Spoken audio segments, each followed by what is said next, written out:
Si Hyder the Hurricane Amil ay isang undefeated na Filipino-American mixed martial artist na lumalaban sa featherweight division ng Ultimate Fighting Championship o UFC.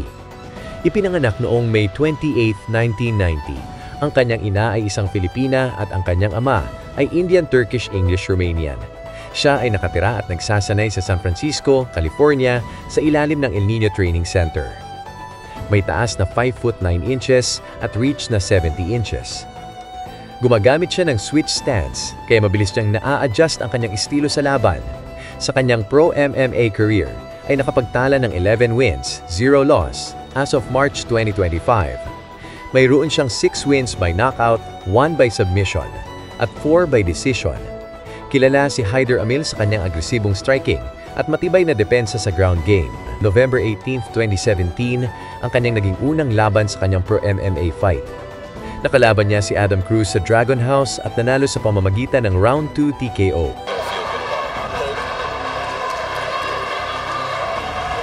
May 12, 2018, lumipat siya sa Bellator MMA at nagpakitang gilas na agad siya laban kay Elias Anderson. Tinapos niya ang laban sa pamamagitan ng Round 2 TKO.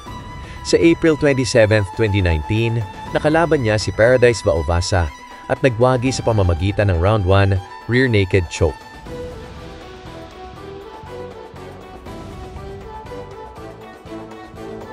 Sa kanyang huling laban sa Bellator, napanatili niya ang kanyang undefeated na record kung saan nakalaban niya si Ignacio Ortiz. Natapos ang sagupaan hanggang Round 3 na nagresulta sa split decision.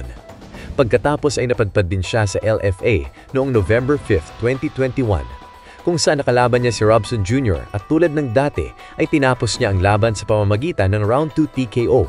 It's a beautiful fight. Jr. struggling to get back up. He better answer a knee. Oh my goodness. Another knee. Another knee. One hand down. Is that legal knee or no? I'm confused. It's over. April 15, 2022, nakalaban niya si Devante Sewell at ang naging resulta ay split decision.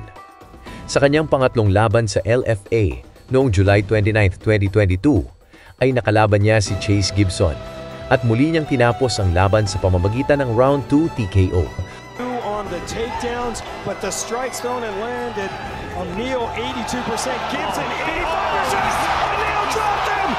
August 15, 2023, nagkaroon siya ng pagkakataon na pumasok sa Dana White's Contender Series kung saan panalo siya kontra kay Emerson Mez sa pamamagitan ng unanimous decision.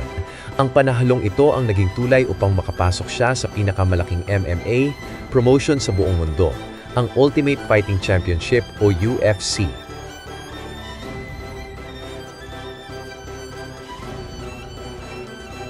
February 10, 2024, ay nakalaban niya si Fernie Garcia para sa kanyang UFC debut. Tulad ng kanyang mga nakaraang laban ay tinapos niya sa pamamagitan ng Round 2 TKO.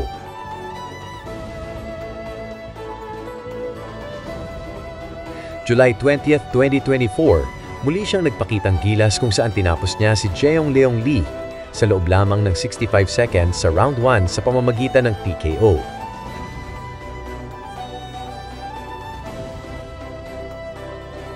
March 1, 2025, nakalaban niya ang knockout puncher din na si William Gomez.